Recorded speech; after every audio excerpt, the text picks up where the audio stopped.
Certainly, I was 13 when Cyclone Tracy came through Darwin, so my experience is of the aftermath is from a teenager's, a very young teenager's point of view. But the most tragic thing that happened to us, of course, was the loss of our uncle Arthur Lim, who sadly lost his life in Cyclone Tracy, and that affected our entire family.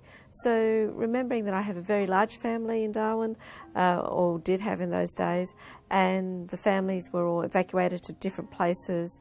We were separated from some family members, and they never came back to Darwin. And then my dad, he said, "Oh, we'll have to go and check on my grandfather." He lived in Stewart Park, about 20 minutes away, so there was damage everywhere, and we ended up getting debris off the road, and just enough to get through to my grandfather's house. It was damaged. We couldn't believe it.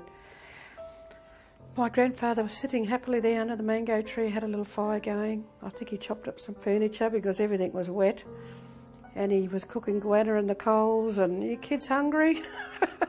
He'd been through the bombing of Darwin, so and he had big mango trees around his house, which saved his house.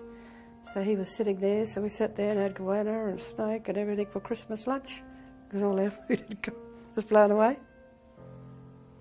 I could hear someone calling me, and it was Lena Abbott, my next door neighbour.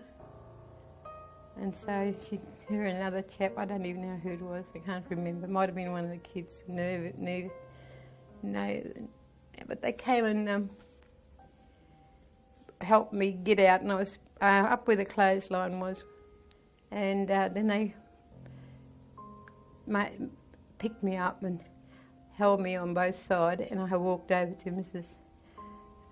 English's place. It was a little brick place, Jehovah's Witness.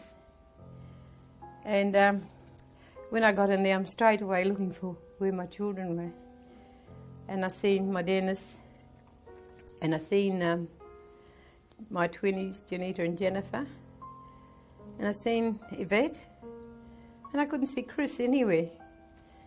And I said to them, "Where's Christopher?"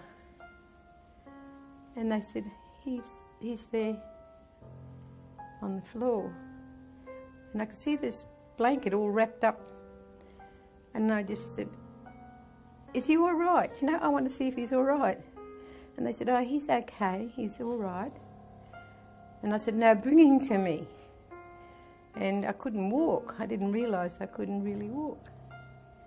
Anyway, they just then, this truck came in and said, "Bring your badly injured and your dad out."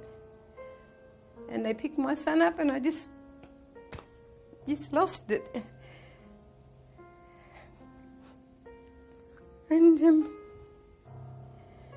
And they brought him over to me then and put him on my lap. He turned 12 that day. And here he is. He'd been cut. His skin was gone back off his head. His arm was all smashed. And he was unconscious. And I knew that. But I opened his eyes, and I could see that he was still there. There's still not a fight there. And they drove us straight into the hospital. But going over where we go down Baggett Road, there's that flyover, a walkover, what do you call it? And that was full of fish. There was barramundi out on the road. That tide had come right in. We got to the hospital. They took us in, and I could still see this man sitting up there. And he had a stick through here, and there was blood all over the floor of the hospital. And they took Chris. They wanted to take him. I said, "No, you can't do that. I want you to write on him, write his name, write my name on his back or anywhere, but make sure you write it." And they got a text, and they wrote it 3 or 4 times there in the hospital.